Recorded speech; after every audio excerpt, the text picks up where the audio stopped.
agradeço a sua presença e eu vou dar início ao nosso tema de hoje. Nós vamos falar sobre a preservação da fertilidade da mulher que precisa passar pelo tratamento do câncer. Eu sou a Valéria, publicitária da Agenda Cheia. O câncer de mama é um dos mais comuns entre as mulheres de todo o mundo e a maior causa de morte entre as mulheres brasileiras. São em torno de 50 mil novos casos por ano. Por isso, a campanha do Outubro Rosa é tão importante, pois ela salva vidas. Aqui, ao meu lado, está a Miriam Berardi. Ela é micropigmentadora estética há mais de 20 anos e ela trabalha com a parte da micropigmentação. Eu vou explicar um pouquinho do trabalho dela. Ela faz as sobrancelhas das mulheres quando elas têm algumas falhas. Nos lábios, quando as pessoas vão ficando com mais idade, os lábios vão afinando e perdendo a cor. Então, também é possível trabalhar o contorno, a cor, o formato, inclusive também lábios leporinos podem ser corrigidos. Nos olhos, a Miriam faz o delineador superior e inferior, e no cabelo, quando a pessoa tem falhas, queda de cabelo, alopecia, é possível desenhar pontinhos que se camuflam no cabelo e dá aquele efeito raspadinho. E no caso das mulheres que passaram por intervenções cirúrgicas e precisaram retirar a mama, o trabalho da Miriam, ela faz o desenho da auréola dos seios. É um trabalho muito lindo, inclusive na parte da cicatriz da cirurgia, também pode ser trabalhado uma tatuagem para camuflar ou amenizar, e é muito lindo o trabalho dela, e já já ela vai contar um pouquinho para a gente também. Boa noite. E na sequência, o nosso convidado de hoje é o Dr. Marcelo Sequinel. Ele é médico ginecologista e especialista em reprodução humana na clínica Embril. A clínica está completando 20 anos essa semana e nós estávamos aqui comemorando justamente isso. Parabéns. Obrigado. O Dr. Marcelo, ele realiza um trabalho maravilhoso com as mulheres que desejam ser mães e estão enfrentando alguma dificuldade para engravidar. Essa dificuldade até depois ele pode comentar um pouquinho para a gente, que pode ser endometriose, pode ser a parte da ovulação, ou pode ser também essa parte que a mulher esteja passando por um diagnóstico de câncer e precise ter os óvulos preservados, né? Ele vai comentar um pouquinho desse assunto com a gente. E nesse tema do Outubro Rosa, vamos ver como que esses dois profissionais podem ajudar as mulheres que estão enfrentando o diagnóstico do câncer. Vocês sabiam que mais de 60% dos casos detectados da doença são realizados pelas próprias pacientes? Por isso que o autoexame é muito importante e fundamental para aumentar as chances de sucesso no tratamento. Aconselha-se que, a partir dos 35 anos de idade, todas as mulheres devam realizar o autoexame uma vez por mês. E após os 40, recomenda-se a realização da mamografia anual. Essa mamografia, ela permite detectar os nódulos menores de 1 centímetro. E além desses dois métodos, tem também a opção do ultrassom da mama, que pode ser realizado. E por isso vamos lembrar da importância de todas as mulheres criarem o seu dia rosa e terem uma data para fazer essa prevenção, né? Esse é um trabalho muito importante do Outubro Rosa, mas não é só no Outubro Rosa. É a mulher lembrar e se cuidar sempre. E agora nós vamos receber a Miriam Berardi, da área estética, da micropigmentação, e ela vai contar um pouquinho do trabalho lindo dela que ela faz com essas mulheres quando elas passam por esse tratamento do câncer, como que elas chegam na nossa estética, o que ela pode ajudar essas pessoas. Seja bem-vinda, Miriam. Obrigada. Olá, boa noite a todos. Olha, essas mulheres realmente são esplêndidas, guerreiras e vitoriosas. Elas chegam na estética em busca de fortalecer a sua autoestima exterior, porque a autoestima interior e o amor próprio elas já têm, e elas já venceram esse câncer, essa doença, já refizeram as suas mamas, já colocaram a prótese, já passou um ano e já cicatrizou. E agora chegam para fazer o acabamento final, que é o desenho das areolas do seio, o detalhe, a finalização. Quando elas chegam, é possível fazermos uma prévia, antes mesmo de pigmentar. Fazemos um desenho nessas auréolas, se caso for uma apenas, é feito um desenho muito parecido com a auréola já existente, e se não fazemos as duas. E desenhamos com um lápis, para ela poder ver como que ficaria mesmo antes de fazer. E posteriormente, agenda o horário e é feita essa pigmentação, que depois dura por um longo tempo.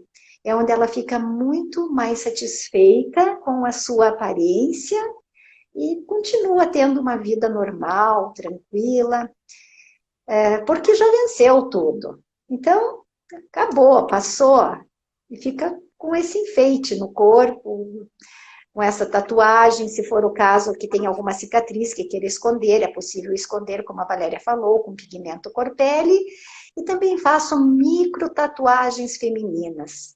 Para quem gosta, é possível desenhar uma florzinha, uma borboleta, um raminho, coisas muito delicadas. Lembrando que esse procedimento é feito de uma forma quase que indolor, não lesiona muito a pele, nós trabalhamos com muito cuidado com essas pessoas e tentamos fazer o mais perfeito possível, que muitas vezes é só passando a mão para ver que é uma tatuagem, que é uma pintura, que não é real, porque quando se olha, dá a impressão que é verdadeira a auréola. Uhum. É muito lindo. Inclusive, Isso. essa parte da tatuagem na cicatriz, ela pode ser feita também para mulheres pós-parto, pós a cirurgia, né? Também dá para camuflar, fazer uma tatuagem ali. Sim, qualquer cicatriz. E as auréolas dos seios também, as mulheres que passaram por intervenção cirúrgica por motivo estético, que ficaram com algum detalhe, com alguma cicatriz, ou teve alguma perca de coloração das auréolas, eu também repigmento, também fica muito bacana. Assim como é possível repigmentar as sobrancelhas, os olhos, os lábios, as sobrancelhas simulamos fiozinhos, e até mesmo antes de fazer o tratamento da quimioterapia, onde a mulher possa vir a perder os pelinhos das sobrancelhas, é possível fazer o desenho destas embaixo dos pelinhos já existentes. Se caso vier a perder as sobrancelhas, os pelinhos das sobrancelhas durante a quimioterapia, não fica sem a maquiagem no rosto. Se sente assim um pouquinho mais confortável nesse período, até passar por todo esse momento. Valéria? Muito obrigada, Miriam. O câncer de mama, ele não tem uma causa única. Alguns fatores de risco merecem a nossa atenção, mas não quer dizer que seja só isso, né? Mas, por exemplo, aumento da idade, a menarca precoce, a menopausa tardia, nunca ter engravidado, ter tido o primeiro filho depois dos 30 anos, ou mesmo histórico familiar. Estes são alguns fatores, né? Então, por isso, seja uma mulher consciente, crie seu dia rosa e faça sua mamografia anualmente. Agora, nós vamos receber o Dr. Marcelo. Ele vai contar um pouquinho do trabalho dele e algumas experiências. Ele vai compartilhar aqui com a gente e vocês podem ir colocando também as dúvidas de vocês aqui nos comentários. E conforme for fluindo a conversa, se possível, ele nos ajuda a aclarar essas dúvidas. Seja muito bem-vindo, Dr. Marcelo. Obrigado. Obrigado pelo...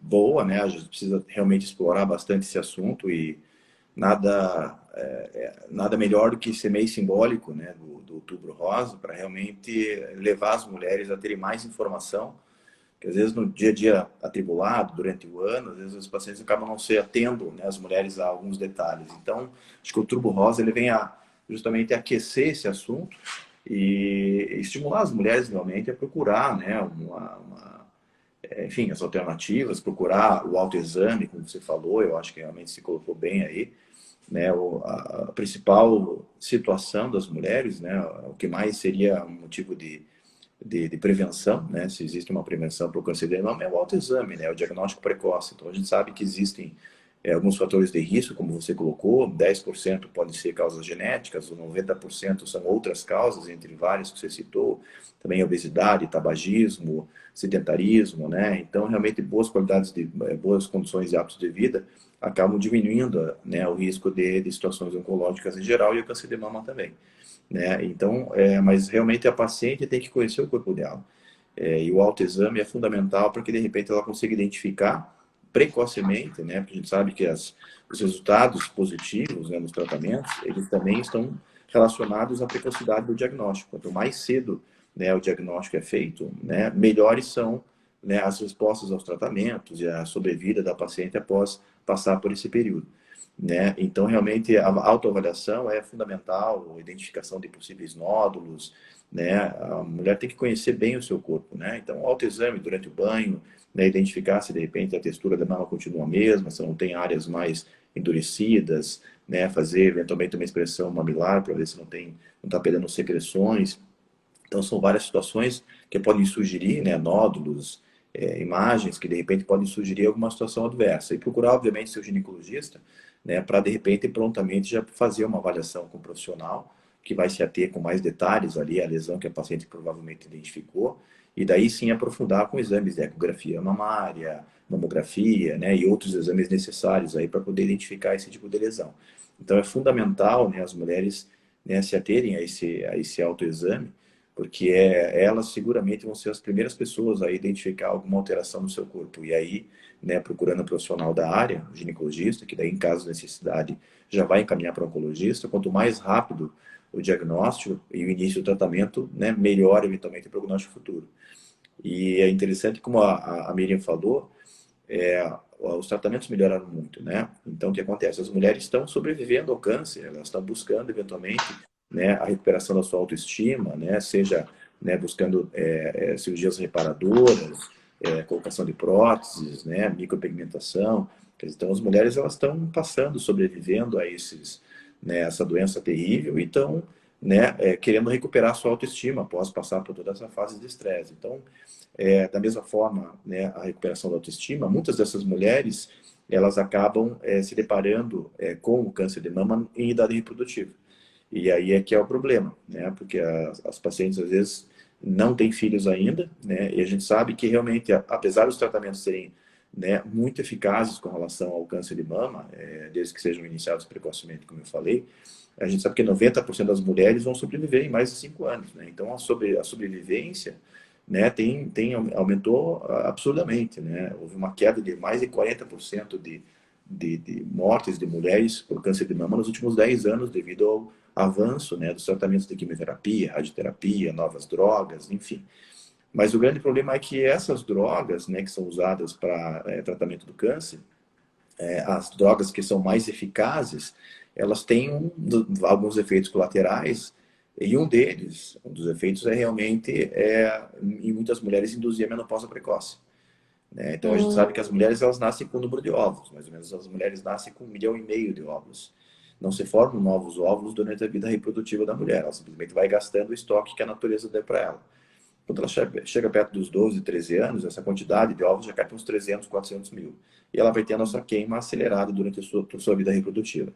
Então, os tratamentos oncológicos, eles aceleram essa queima de ovos, né? Então, se calcula que uma mulher, após uma quimioterapia por tratamentos oncológicos, ela aumenta a sua idade reprodutiva em 10 anos, né? Então, se a paciente tem lá 30 anos e fez uma quimioterapia, ela vai ter uma queima de ovos que vai levar ela a uma situação de 40 anos. Então, essa queima de óvulos acelerada que a quimioterapia proporciona, leva muitas mulheres a, de repente, a esgotarem a sua reserva. Ou seja, quando elas curarem do câncer, né, elas vão se deparar numa situação irreversível com relação à sua fertilidade. Então, cada vez mais hoje, né, os oncologistas estão mais atentos com relação a isso também, porque antes o oncologista, ele basicamente, até porque as técnicas de reprodução assistida e de congelamento de ovos não tinham resultados tão animadores assim, né? Hoje, realmente, os resultados, né, no congelamento tanto de embriões quanto de ovos melhorou muito.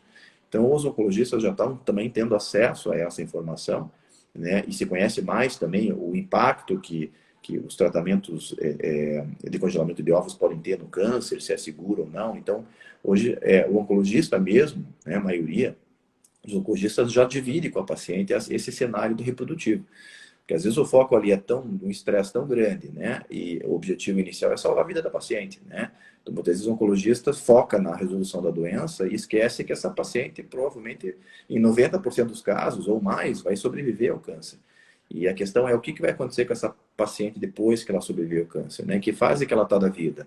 Ela vai querer ter filhos? Ela não vai querer ter filhos?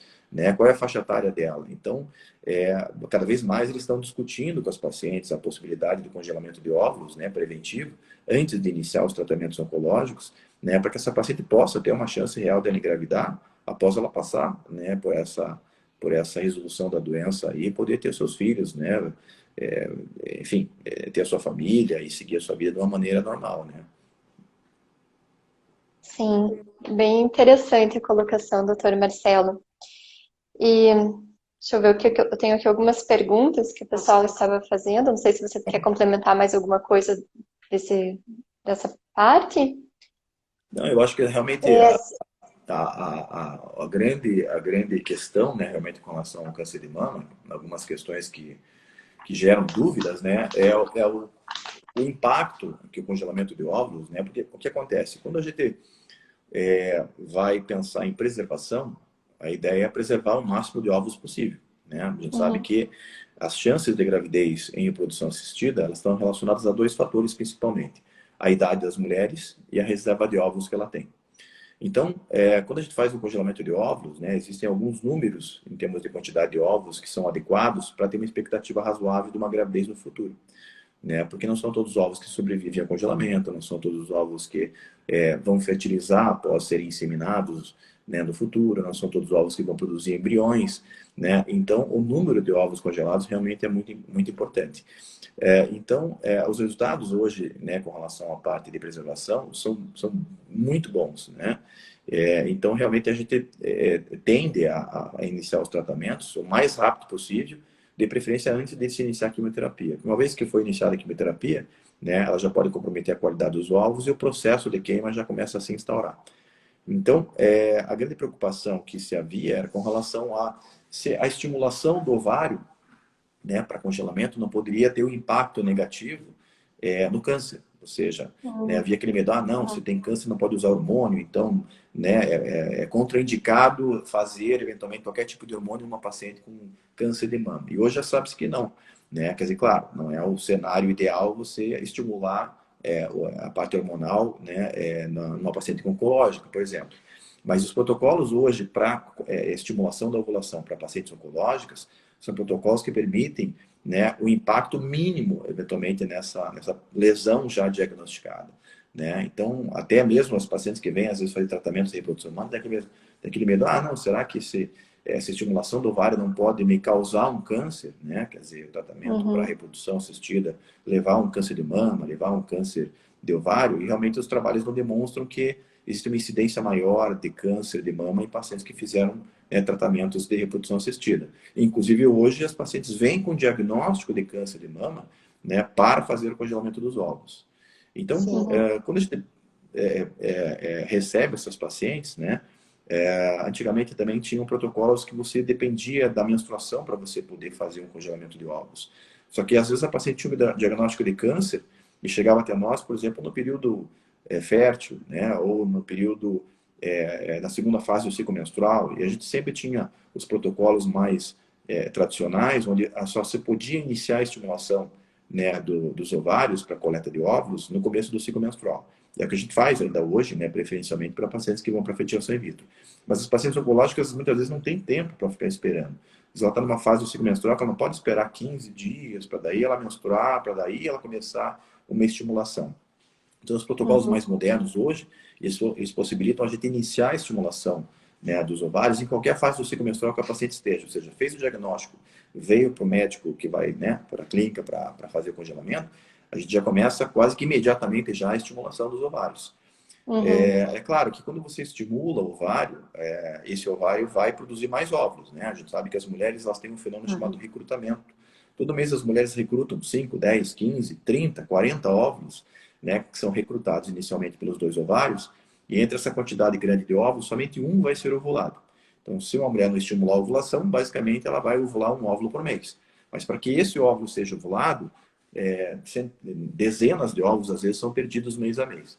Então, a base do tratamento de congelamento é a gente aproveitar esses óvulos que iriam se perder de qualquer jeito, né? E mais ainda, aqueles que iriam se perder aí após o início da quimioterapia. Então, a base do tratamento para congelamento de óvulos, que é o mesmo para pacientes que vão para fertilização in vitro, é o uso de hormônios que vão estimular os ovários a produzirem mais óvulos, né? No caso da paciente oncológica, quanto mais melhor, que talvez seja a única chance que ela vai ter, né, de preservar sua fertilidade, né, para uma gravidez futura. Então, essas medicações elas são iniciadas, né, elas têm um hormôniozinho que vai agir diretamente, é o mesmo hormônio que o cérebro libera para fazer o ovário funcionar. Então, a gente aumenta a carga desse hormônio e vai estimular diretamente o ovário e dá mais fermento, vamos dizer assim, para que, além daquele óvulo que já iria crescer, inúmeros outros óvulos acabem crescendo, né, às custas dessas medicações. O problema dessas medicações, né, que hoje em dia a gente consegue compensar, é que um dos hormônios, né, que alimenta o câncer de mama são justamente os hormônios que os óvulos produzem. Então, não que a medicação que a gente usa vai agir diretamente no câncer de mama, mas os hormônios que o ovário produz, né, em quantidades elevadas, né, esse hormônio, esse sim pode estimular eventualmente uma lesão oncológica ali na mama. Então, o que você faz nas pacientes oncológicas? A gente entra com protocolo de estimulação, porque o objetivo é número, é ter quantidade de óvulos, né? Porque a chance que a gente tem, né, é coletar o máximo de óvulos possível. Mas a gente usa medicações junto com as medicações que a gente usa para fertilização in vitro, né, para estimular a ovulação, que protegem a mama, né, durante esse período de tratamento. Então, você consegue ter uma eficiência muito grande, né, com medicações que vão nos dar o que a gente quer, que é a quantidade de óvulos, né, o máximo possível que a gente consiga em pouco tempo, né, mas com essas medicações que a gente associa à estimulação, a gente consegue preservar a mama, evitando que o ovário libere esse hormôniozinho, né, em quantidades que possa ter, né, um impacto negativo aí na piora do câncer de mama. Então, durante o tratamento, as pacientes fazem protocolos hoje mais modernos e especificamente para esse fim, onde a gente consegue ter uma eficiência muito boa em termos de número de ovos colhidos, né, com o mínimo, né, de impacto possível nessa lesão oncológica já diagnosticada. Outras situações é que antigamente a gente fazia, né, e ainda fazemos, né, em pacientes, né, de protocolos normais, a gente faz uma medicaçãozinha que induz a ovulação dos ovos, para que a gente possa colher esses ovos com maturidade. Então, hoje, os protocolos, né, para situações oncológicas, só que essa medicação que a gente usa para fazer os ovos amadurecerem, ela faz com que o ovário permaneça estimulado por mais ou menos 12 a 14 dias. E também tudo que você não quer é que a paciente fique ali tendo um estímulo ainda, após a coleta dos óvulos, de medicações que possam fazer esse ovário continuar produzindo hormônios que não precisaria. Então, esses protocolos também, eles fazem com que a gente tenha uma recuperação mais rápida.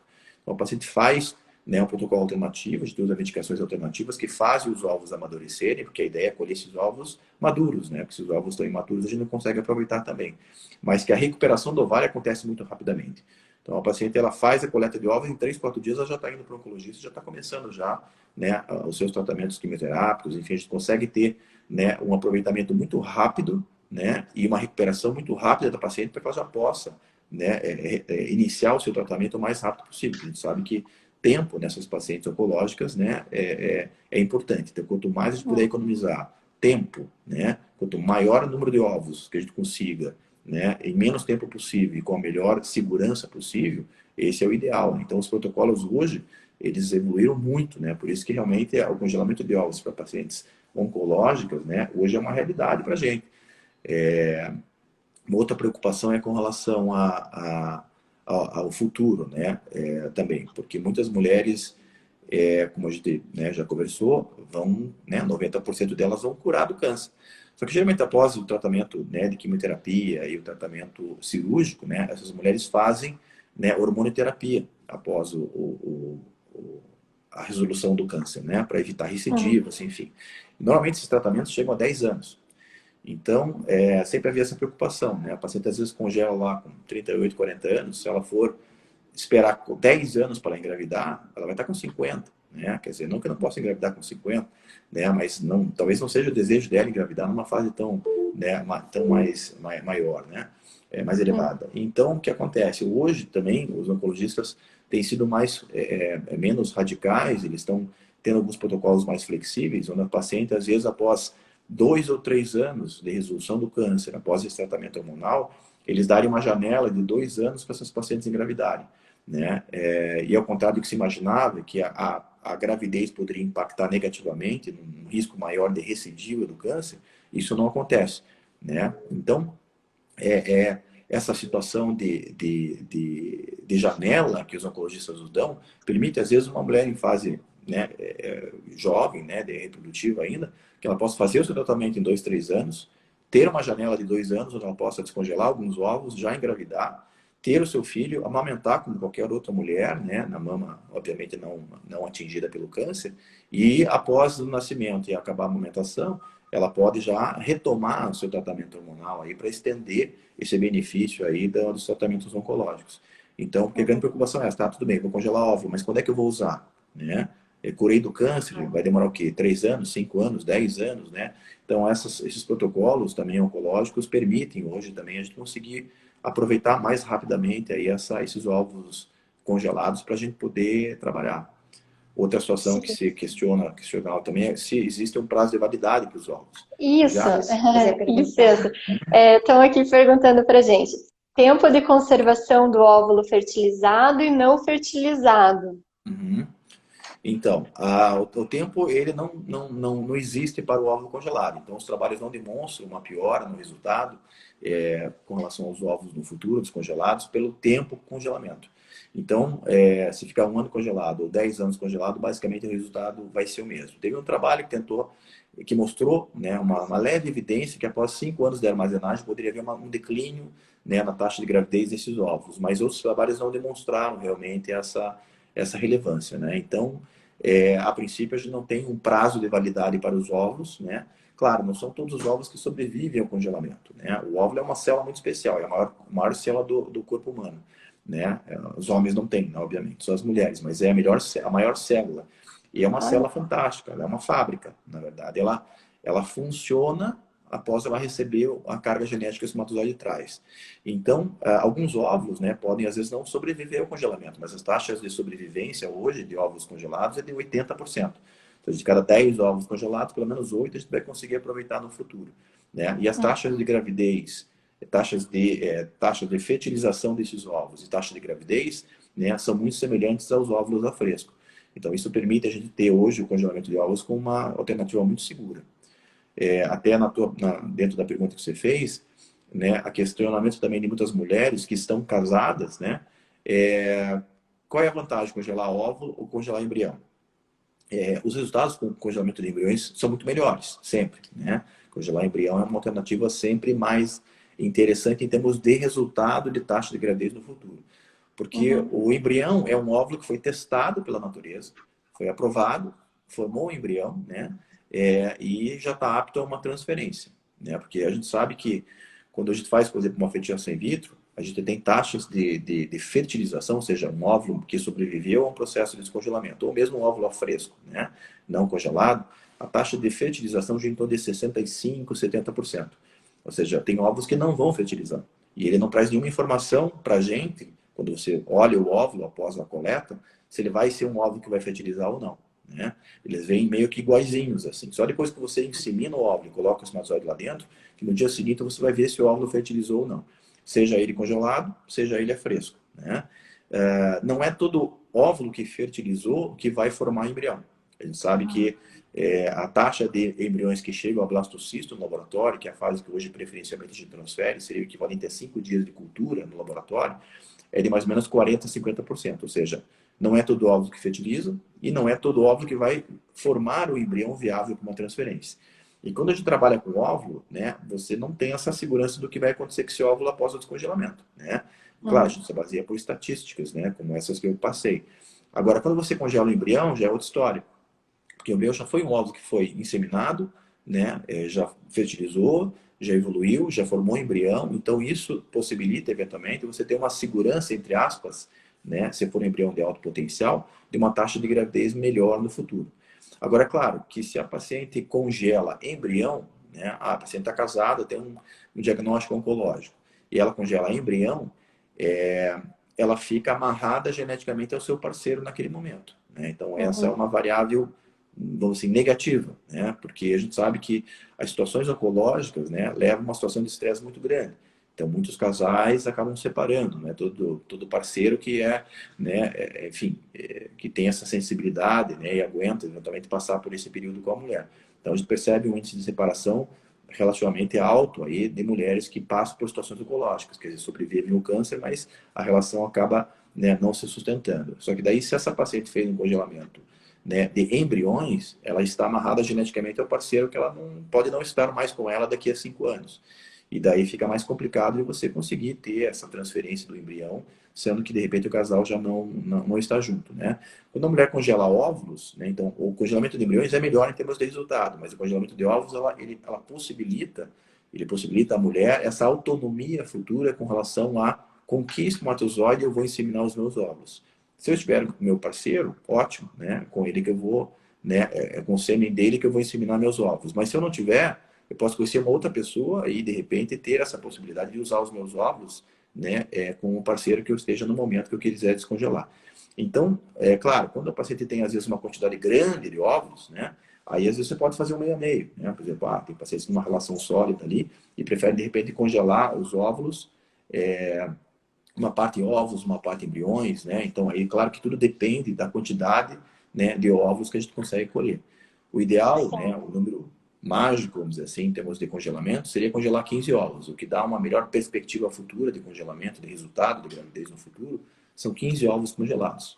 É claro que também não são todas as mulheres que têm uma reserva tão alta de ovos que viabiliza para elas conseguirem, numa estimulação, já conseguirem 15 ovos numa primeira leva, né? Também depende muito da reserva que a pessoa tenha de óvulos naquele momento, e da faixa etária, né? A gente sabe que, de repente, uma coisa é você ter um diagnóstico de câncer com 30 anos, né, com uma reserva de óvulos muito grande. Então, essa paciente que, de repente, estimulando a ovulação, vai ter bastante óvulos. A outra é uma paciente que tem um diagnóstico de câncer com 38, já com uma reserva de óvulos mais baixa. Talvez esse paciente não tenha tantos óvulos aí, né, que, enfim, que cresçam às custas da estimulação que a gente vai fazer. Então, os resultados também podem variar com relação ao momento que esses óvulos foram congelados, né? Então, isso pode flutuar.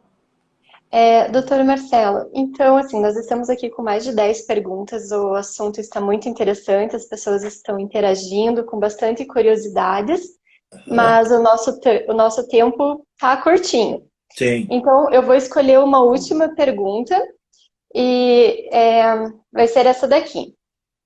A mulher que passou dos 30 anos tem mais chances de ter câncer de mamas? Eles se referem também à mulher que não engravidou, né, e já passou dos 30 anos, ela tem mais chance de desenvolver o câncer de mama?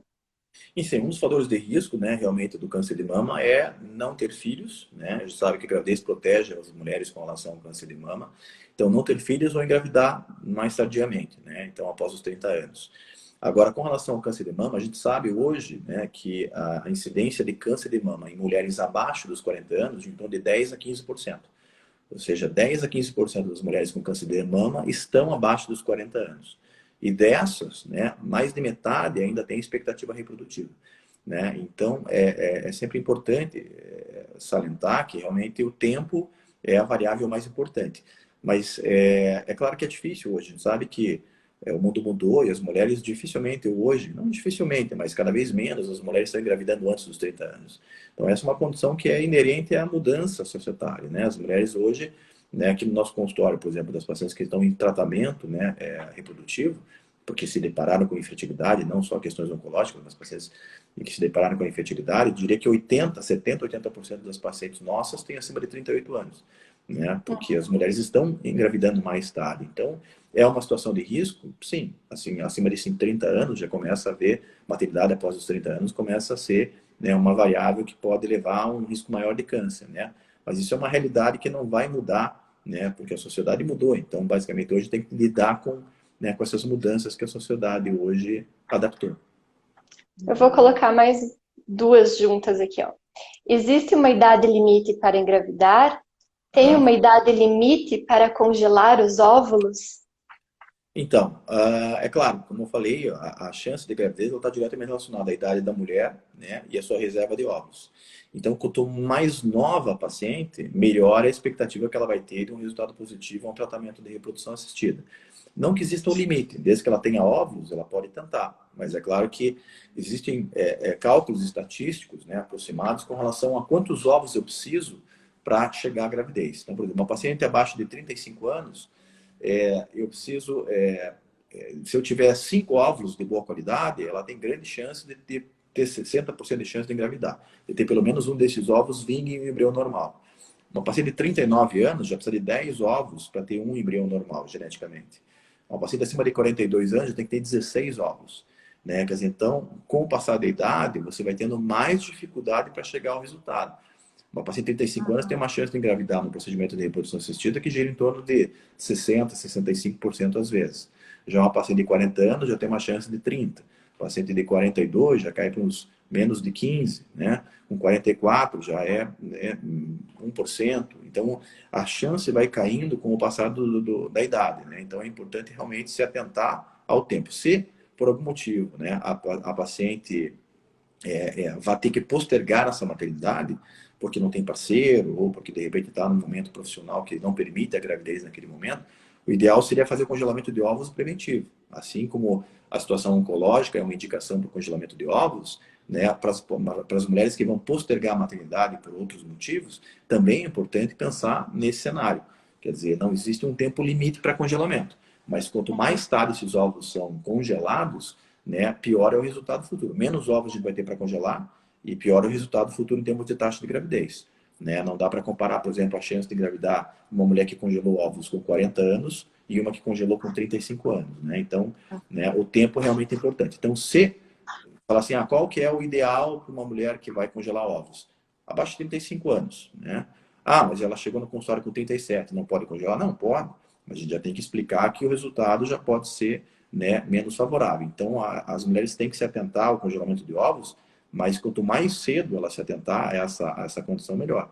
Não necessariamente o fato da mulher congelar óvulos, né, as mulheres têm que entender que isso não obriga elas a usar esses óvulos. Né? Às vezes a mulher congela óvulos. Ontem eu congelei ovos de uma moça com 34 anos. Ela teve 27 ovos colhidos, 25 ovos maduros. Pode ser que ela não venha usar esses ovos, né? Mas ela tem essa reserva para o futuro dela. Eu falei para ela, provavelmente é uma paciente que talvez não use esses óvulos. Talvez daqui a 2 anos ela encontre um parceiro, case, tenha filhos e ligue e fale, olha, eu não quero mais usar meus óvulos, já tive 2 filhos e não quero mais, né, não vai ser necessário mais para mim.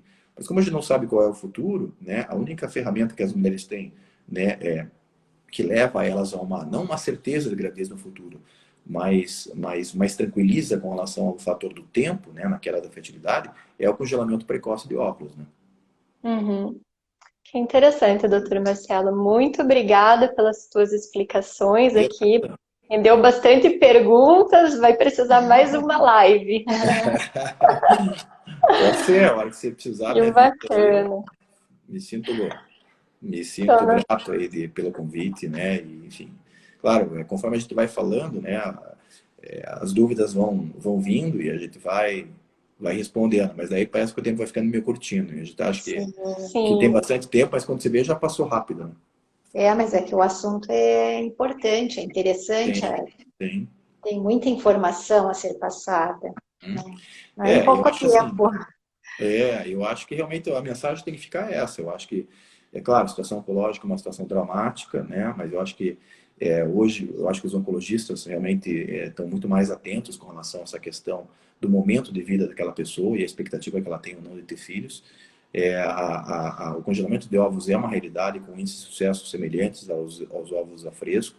Então, é uma realidade, é um tratamento seguro, né? Que também é outra questão que tem que ser ficar como mensagem, de que realmente fazer um congelamento de ovos antes de iniciar uma quimioterapia é um procedimento seguro, né? É um procedimento que tem excelentes resultados, dependendo, obviamente, né, da faixa etária que essa paciente vai fazer esse congelamento, e com uma expectativa de gravidez muito boa no futuro. E hoje com janelas, eventualmente, de tratamentos que são mais curtas após a quimioterapia, né? Então, não há mais necessidade, às vezes, de esperar tanto tempo. Claro, depende muito de caso a caso, depende de qual é o tipo de câncer, depende de qual é o estadiamento, né, o grau que aquele câncer estava no momento do diagnóstico. Então, claro que muita coisa pode mudar, né? Mas eu acho que a mensagem é essa. Eu acho que as mulheres têm que se atentar a esse cenário, têm que fazer o autoexame. Eu acho que o diagnóstico precoce é fundamental.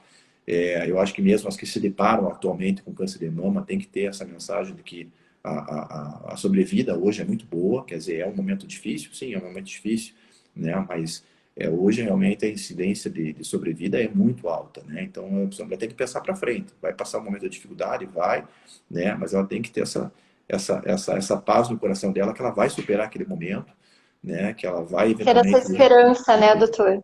Exatamente, vai poder retomar sua autoestima, vai poder retomar sua família. Então, acho que é importante ter essa mensagem positiva para essas mulheres, né? Com certeza. Gente, vamos dar um sorriso aqui para a câmera.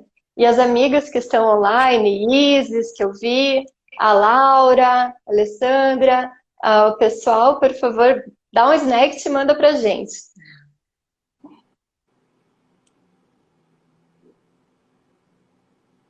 Ai, tomara que tenha dado certo.